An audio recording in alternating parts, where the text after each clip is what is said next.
제가 오늘 말씀 준비하면서 조금 성경 공부 같은 느낌도 살짝 있을 수 있겠지만, 좀 평소와는 좀 다르지만, 함께 말씀을 읽는 시간들이 조금 더 있을 것입니다. 가끔 저희가 함께 말씀을 읽는 시간들이 있기도 했지만 오늘은 조금 더 많을 것 같아요.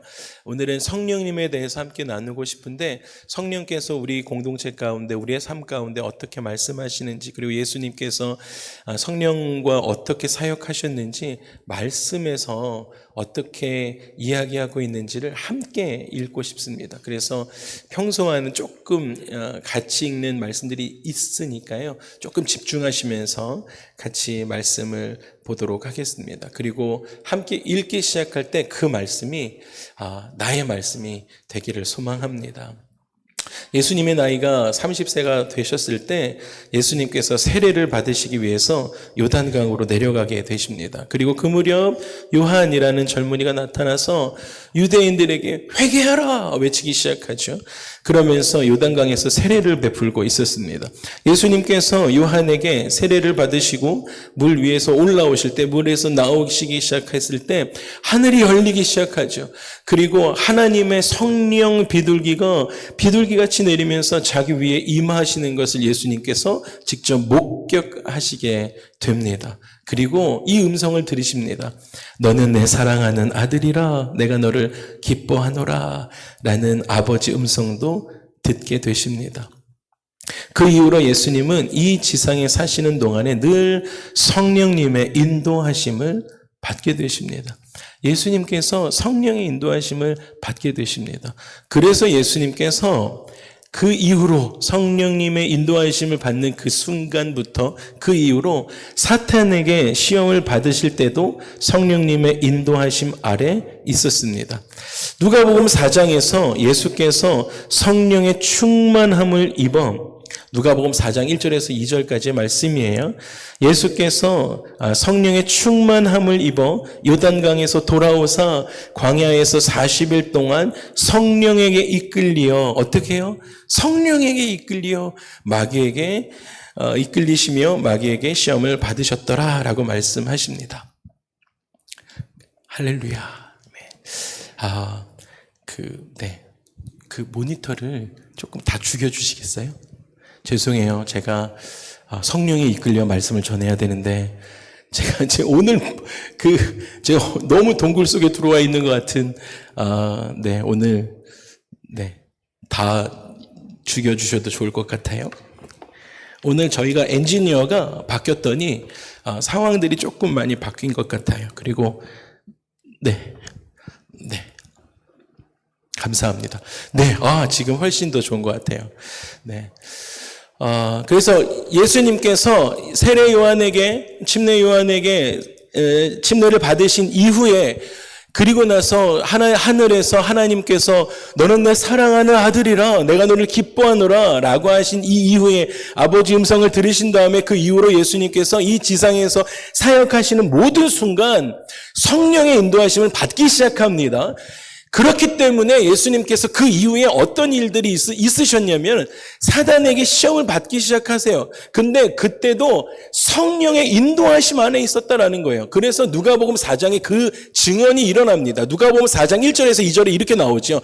예수께서 성령의 충만함을 입어, 예수님께서요 성령의 충만함을 입으신 상태에서 어떤 일이 일어났냐면 요단강에서 돌아오셨고, 요단강에서 그 침례 이후에 돌아오셔서 광야에서 40일을 보내시면서 성령에 이끌리셔서 마귀에게 시험을 받으셨더라라고 말씀하고 계시다라는 것입니다. 여러분, 또한 예수께서 성령을 힘입어 귀신을 내쫓는 사건도 있습니다. 마태복음 12장에 가니까요 이렇게 말씀하시는 것이죠. 그러나 내가 하나님의 성령을 힘입어, 예수님께서도 그렇게 말씀하세요. 성령을 힘입어 귀신을 쫓아내는 것이면 하나님의 나라가 이미 너희에게 임하였느니라 라고 말씀하십니다. 또한 예수께서는 성령님을 힘입어 모든 사역을 하셨습니다. 예수님께서 하신 모든 사역이 성령을 힘입어 하셨다는 거예요.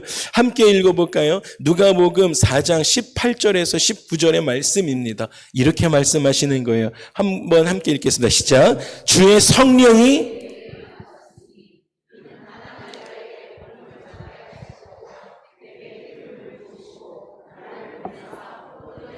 자유를 눈먼 자에게 다시 보게 함을, 눌린 자를 주의 은혜의 해를 전파하게 하려. 아멘. 아멘. 여러분, 예수님께서 성령님을 힘입어 모든 사역을 하셨습니다. 이 모든 사역을 하셨는데 첫 번째 말씀하셨던 게 주의 성령이 뭐라고요? 나에게 임하였다. 할렐루야. 예수님께서 그 말씀하시는 거예요. 성령이 나에게 임했기 때문에 가난한 자에게 복음을 그렇게 말씀하고 계셨다라는 것입니다. 여러분, 왜냐면요, 예수님께서 완전한 인간으로 이 땅에 오셨어요. 성육신하셔서 이 땅에 오셨어요. 그렇기 때문에 이 세상에 완전한 인간으로 살아가셨기 때문에 성령을 힘입지 않고는 이러한 기적을, 능력을 행하실 수가 없으셨어요.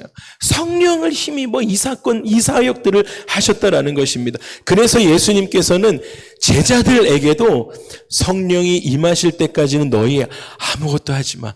기다려라고 예수님께서 말씀하셨던 것이죠. 성령이 임하실 때까지는 예루살렘에 기다려라라고 말씀하셨던 것입니다. 성령님이 없이는 제자들이 할 수 있는 일이 아무것도 없었습니다. 그리고 마침내 오순절 그 다락방에 성령께서 바람처럼 불처럼 임하시게 됩니다. 사도행전 2장에 이렇게 말씀하시죠. 그래서 그들이 다 성령의 충만함을 받고 성령이 말하게 하심을 따라 다른 언어들로 말하기를 시작하니라. 할렐루야. 제자들도 성령의 말하게 하심을, 성령의 충만하심을 임한 이 이후에 사역을 하기 시작합니다. 여러분, 예수님께서 성령님을 힘입어 선한 사역들을 하기 시작하셨고요. 제자들도 성령님을 힘입어 복음을 전했다라는 것입니다. 여러분, 그랬다라고 한다면 당연히 우리들도 성령님의 인도하심을 받으며 살아가야 할 줄로 믿습니다. 우리들의 신앙생활도 성령님의 인도하심이 없이는 도저히 불가능하기 때문이다라는 것입니다. 아버지 하나님과 아들 하나님처럼 성령님도 하나님이십니다. 그래서 성령 하나님께서 우리들로 하여금 영적으로 다시 태어나게 하십니다. 요한복음 3장을 우리가 함께 읽어보고 싶은데요.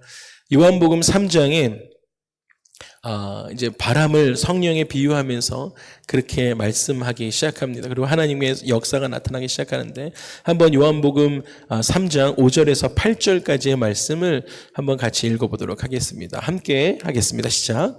예수께서 대답하시되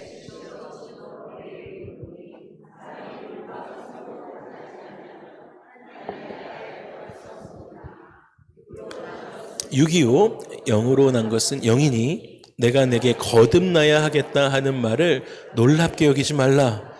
바람이 임의로 불매 내가 그 소리는 들어도 어디서 와서 어디로 가는지 알지 못하니 성령으로 낳은 사람도 다 그러하니라. 아멘. 여러분, 예수께서 이렇게 말씀하시는 거예요. 진실로 진실로 너에게 이르노니 사람이 물과 성령으로 나지 아니하면 하나님의 나라에 들어갈 수가 없다. 여러분, 우리는 물과 성령으로 거듭난 삶을 살아가야 할 줄로 믿습니다. 그런데 육으로 난 것은 육이에요. 육으로 난 사람들은 그 성령으로 난 사람들을 알 수가 없는 거예요. 육으로 난 사람들이 이제 궁금한 거죠. 그렇기 때문에 바람이 어디서 나는지를 모르는 거예요. 예수님이 말씀하시는 거예요. 성령으로 태어나서 살아가는 사람들을 이렇게 보니까 육으로에 속한 사람들은 성령으로 살아가는 사람들을 보니까 왜 어떻게 저렇게 살아가지? 어떻게 저런 가치관을 가지고 저렇게 살아가지? 너무 궁금한 거예요. 그러니까 예수님께 이렇게 말씀하시는 거예요.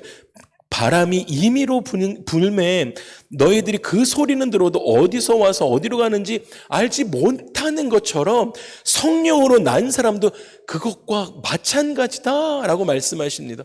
그러니까 육으로 난 사람들이 성령으로 살아가는 사람들을 보면서 어떻게 그렇게 살아가실 수 있는 거예요? 그거 어디 가서 살 수 있는 거예요? 어디 가서 어디 마켓이에요? 이렇게 묻는 거예요. 너무 무식한 질문이지만 그 사람들의 수준에서는 그렇게밖에 이해할 수가 없는 거예요. 바람이 어디서 부는 거지? 분명히 소리는 나는데 하나님의 역사를 어디서 사야 하는지 마켓을 묻는 정도의 수준으로 살아간다라는 거예요. 성령 체험이 그런 거다라는 것입니다.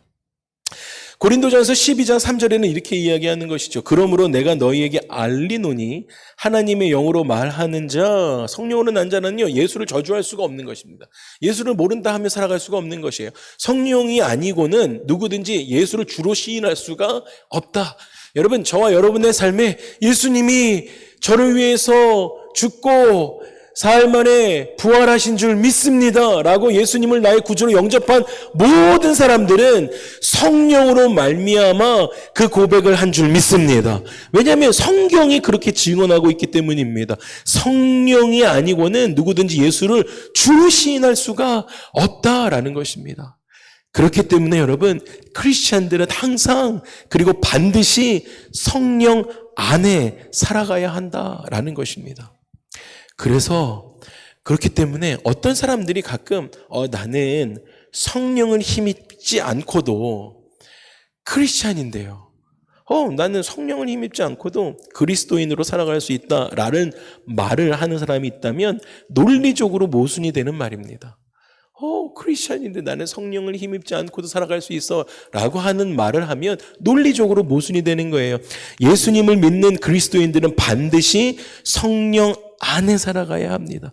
그래서 예수님께서 그렇게 말씀하셨어요. 이 말씀도 한번 같이 읽고 싶습니다. 요한복음 7장 37절에서 39절에 이렇게 말씀하시는 거예요. 함께 하겠습니다. 명절 끝날 곧 큰 날에 누구든지 목마르거든 나를 믿는 자는 그 배에서 생수의 강이 이는 그를 믿는 자들이 성령을 가리켜 말씀하시는. 아멘, 할렐루야. 여러분, 예수님께서 반드시 성령과 함께 살아가야 한다라고 말씀하시면서 이렇게 말씀하시는 거예요. 나를 믿는 자는, 예수를 믿는 모든 사람들은요, 성경의 이름과 같이 그 배에서 생수의 강이 흘러넘치는 거예요. 매일매일 생수의 강이 너희들의 삶에서 배에서 흘러넘치는데 그것은 성령을 가리킨다라는 것입니다. 여러분, 성령이 우리의 삶에서 매일매일 흘러넘칠 거야 라고 예수님께서 예수 믿는 자들 가운데 그렇게 말씀하고 계시다라는 것입니다. 여러분, 생수의 강이 우리 가운데서 흘러넘친다라는 것입니다. 여러분, 성인은요 3일만 물 마시지 않으면 탈수증으로 죽는다라고 이야기합니다. 그렇기 때문에 여러분, 우리는 성령님과 동행하지 않으면 신앙생활이 불가능합니다. 물 마시지 않고, 저도 물 계속 마시고 있잖아요. 물 마시지 않고 살아가는 사람은 살아갈 수가 없는 것입니다. 신앙생활이 불가능한 거예요. 성령님과 동행하지 않으면. 성령님과 동행하는 일은 그렇기 때문에 신앙생활의 본질인 것입니다. 신앙생활의 본질은 성령님과 함께하는 거예요. 그렇기 때문에 성령님은 신앙생활의 보조수단이 될 수가 없습니다. 여러분, 내가 믿음 생활한다 라고 하면 여러분의 모든 본질의 그 삶의 중심엔 성령님이 함께 하셔야 되는 것입니다. 성령님은 우리가 필요할 때 부르심을 받고 와서 우리를 위해서 일하시는 그냥 파트타임 헬퍼가 아니세요. 그냥 최저임금 받고 그냥 1시간 도와주시고 가시는 그러한 예배 때 성령님 우리를 도우소서, 이 예배 1시간 도와주십시오 라고 하는 그러한 파트타임 헬퍼가 아니시다라는 것입니다. 여러분, 우리 몸 안에 성령님은 우리 몸 안에 심장이 뛰고 허파가 호흡을 하는 것처럼 우리가 성령님과 동행하면서 살아가는 것은 여러분의 믿음 생활, 신앙 생활의 기본이고 핵심이 되어진다라는 것입니다. 그것이 성령님이에요. 그것이 성령 하나님이다라는 거예요. 여러분이 매일 물을 마시는 것처럼 매일매일의 삶에 성령님이 매 순간 동행하셔야 한다라는 것입니다. 할렐루야. 여러분, 왜 그래야 할까요? 왜 그런 목적이 있어야 할까요? 요한복음에 보면 예수님께서 왜 성령님을 우리에게 보내셔야 했는지 그 목적을 아주 명확하고 정확하게 말씀하시는 것을 볼 수가 있습니다. 요한복음 14장 26절과 15장 26절에 보혜사 성령님을 보내신 예수님께서 보혜사 성령님을 보내신 그 목적을 아주 명확하게 말씀해 주시고 계시는 것을 볼 수가 있습니다. 제가 읽어드릴게요. 보혜사 곧 아버지께서 내 이름으로 보내실 성령, 그가 너희에게 모든 것을 뭐라고요? 가르치신대요. 그리고 내가 너희에게 말한 모든 것을 생각나게 하신대요.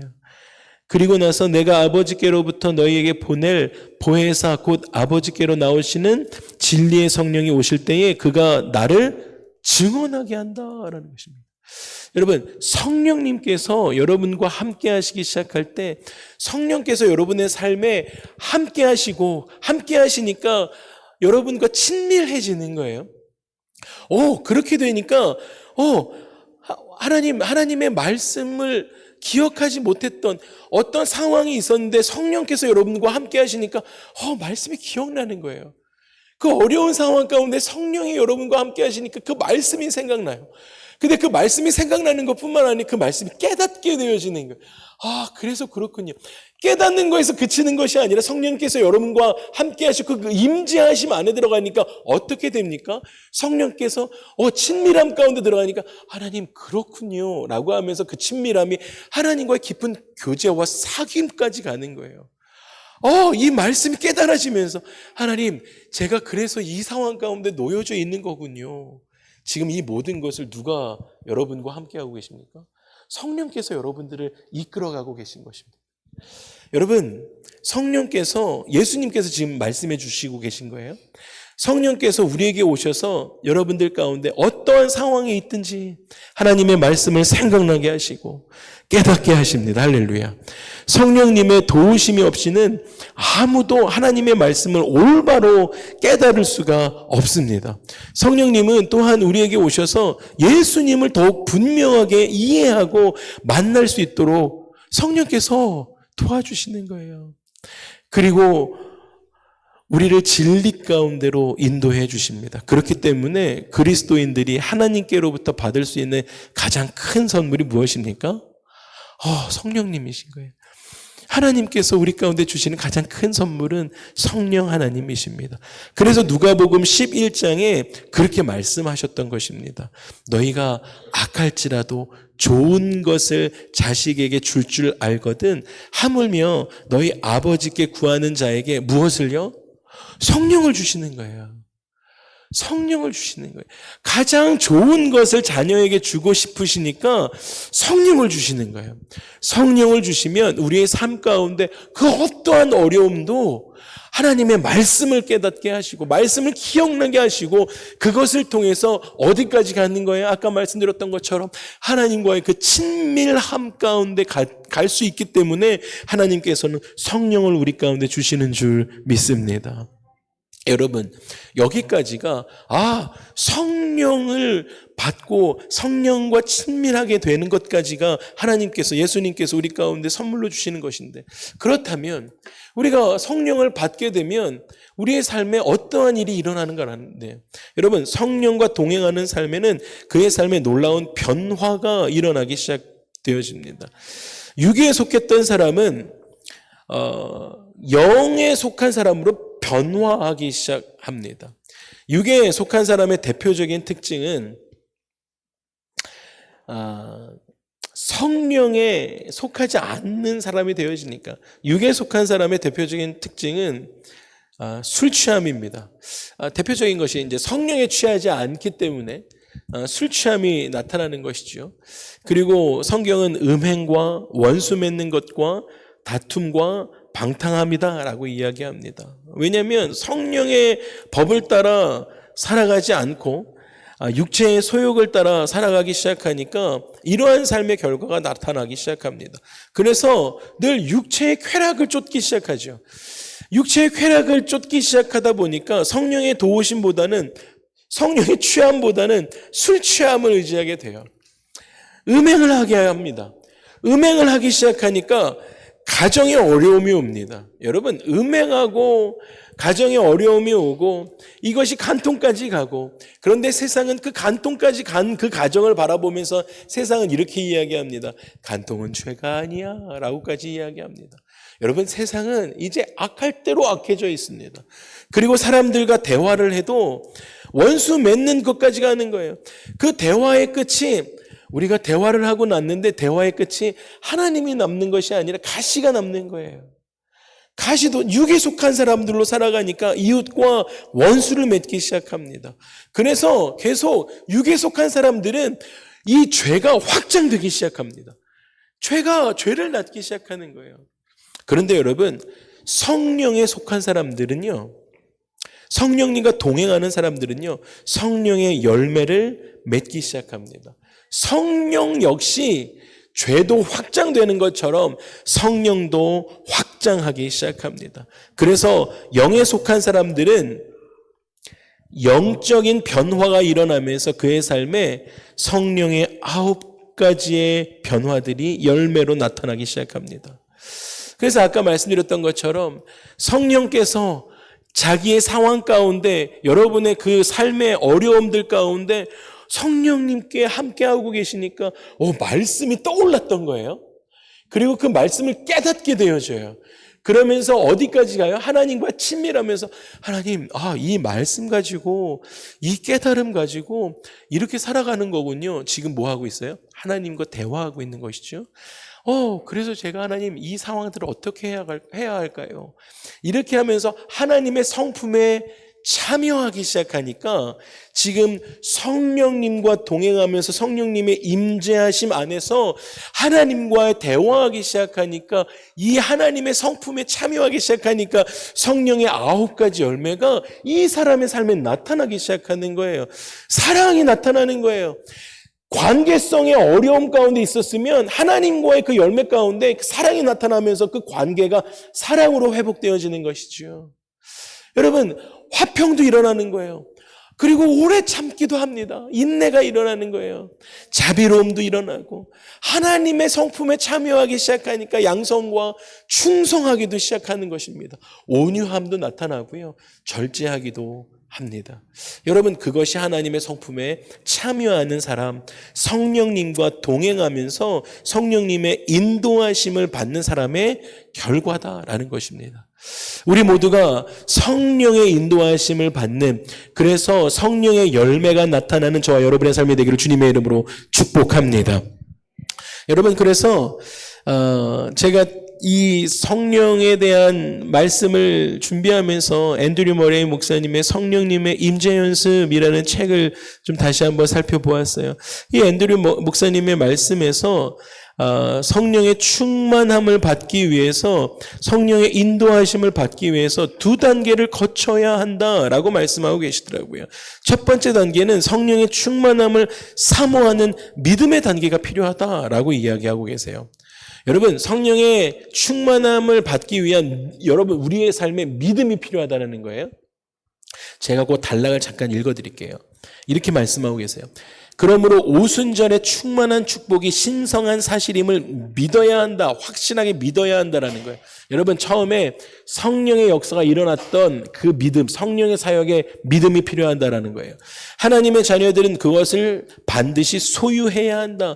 그 성령 사역이 일어났던 것을 믿고 우리 안에 소유해야 한다라는 것입니다. 그것을 완전히 이해하는 데는 시간이 걸린다. 성령의 영광스러운 의미와 능력을 묵상함으로 그것을 소유하면서, 그리고 우리의 삶에 묵상하는 시간들이 필요하다라는 거예요. 그것을 우리 자신의 것으로 완전하게 소유하는 데도 시간이 걸린다. 묵상하고 그리고 그것을 완전히 소유하는 데도 시간이 걸린대요. 그리고 우리의 이해 범위 내에서, 그러니까 이성적인 것이, 그 축복에 대한 확고한 확신을 갖는 것은 바로 그것을 받기 위한 첫 번째 단계이다. 여러분, 그러니까 성령의 사역이, 그때 오순절 다락방에 일어났던 그 성령의 사역이 일어났었군요. 성령님을 믿는 그 믿음이 우리 가운데 있는 그 믿음을 갖는 것이 필요하다. 그리고 마지막에 그것을 믿는 추진력, 그것이 필요하다라고 우리 가운데 말씀해 주고 계십니다. 그리고 앤드류 목사님은 2번째 단계로 영적인 목마름을 매일매일 가져야 한다라고 말씀해 주고 있습니다. 그래서 여러분 그 영적인 목마름이 여러분의 삶에 매일 있어야 한다는 거예요. 이렇게 말씀하세요. 또 제가 잠깐 읽어드릴게요. 충만한 축복을 받기 위한 두 번째 단계는 우리가 이러한 축복을 소유하고 있지 않음을 인정하는 것이다. 여러분, 저는 제 삶이 성령 충만한 사람이다라고 생각하는 사람이었어요. 근데 첫 번째 전제가 이러한 축복을 소유하고 있지 않음을 인정해야 한다는 거예요. 그래서 그래? 라고 생각을 했어요.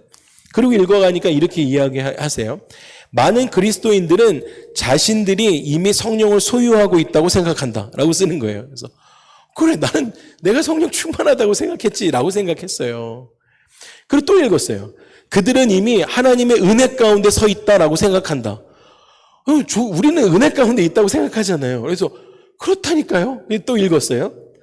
그들은 자신의 계속적인 성장을 위해 필요한 모든 것을 다 소유하고 있다고 상상한다라고 이야기하는 거예요. 그렇구나. 우리가 지금 그렇게 상상하며 살아가고 있지는 않은가? 라고 생각을 했어요. 그런데 그 다음에 그 앤드류 머레이 목사님은 이렇게 이야기합니다. 여러분 잘 들으십시오. 확신하건대 이 같은 영혼들은 건강하지 못한 상태이며, 여러분 건강하지 못하다는 거예요. 치유받을 필요가 있다라는 거예요. 그래서 제가 나는 치료받을 목사구나 이런 생각을 했습니다. 만약 성령의 충만함을 받으라 라고 하는 명령에 아직 순종하고 있지 못하다라고 한다면 이러한 실패하는 나태함, 자기 만족, 믿음이 없는 탓으로 보아야 한다. 이처럼 충만한 축복을 아직 받지 못했다고 하는 고백들이 그들의 아주 깊은 곳에서 나올 때에 그 축복을 받기 위한 보다 더 강력한 추진력이 나타날 것이다 라고 이야기합니다. 여러분, 우리의 삶에, 매일매일의 삶에 이러한 성령을 갈급해야 하는 강력한 추진력이 필요하다라는 거예요. 만약에 우리의 삶에 나는 이미 이러한 성령의 충만한 삶을 살고 있지라는 이런 그냥 성령의 풍요로움 가운데 나태한 삶을 살고 있지는 않은가 돌아보아야 한다라고 말씀해 주고 계십니다. 여러분, 성령의 충만함을 받으십시오. 할렐루야. 근데 그것을 가지고 매일매일의 삶에 강력한 추진력을 가지고 살아가야 한다라고 우리 가운데 강력하게 경고하고 있다라는 것이에요. 우리 가운데 오순절에 그 충만한 축복이 신성한 사실임을 확실하게 믿는 믿음이 우리 안에 있기를 주님의 이름으로 축복합니다. 그러면서 앤드류 머레이 목사님이 그 얘기까지 하는 거예요. 그러면서 매일의 삶에 주님, 나는 할 수 있는 것이 아무것도 없습니다. 성령의 도우심이 없이는 나는 실제로 할 수 있는 것이 없습니다. 라고 고백하면서 성령의 충만함을 받으라 라는 이 고백에 그 예수님의 말씀에 매일매일 응답하는 저와 여러분의 삶이 되기를 주님의 이름으로 축복합니다. 여러분, 그러면 성령께서 그렇게 고백하면서 성령님 나의 삶을 도우소서라고 고백하기 시작할 때, 그러면 성령께서 우리에게 충만하게 임하기 시작하실 때 우리는 강하고 능력 있는 신앙생활하게 될 줄로 믿습니다. 여러분, 내 속에 있는 죄와 악함의 그 뿌리를 뽑아낼 수 있는 것입니다. 그리고 밖으로부터 오는 사단의 유혹을, 그 세력을 담대하게 물리칠 수 있는 그러한 승리가 우리 가운데 있게 될 줄로 믿습니다. 말씀을 마무리하겠습니다.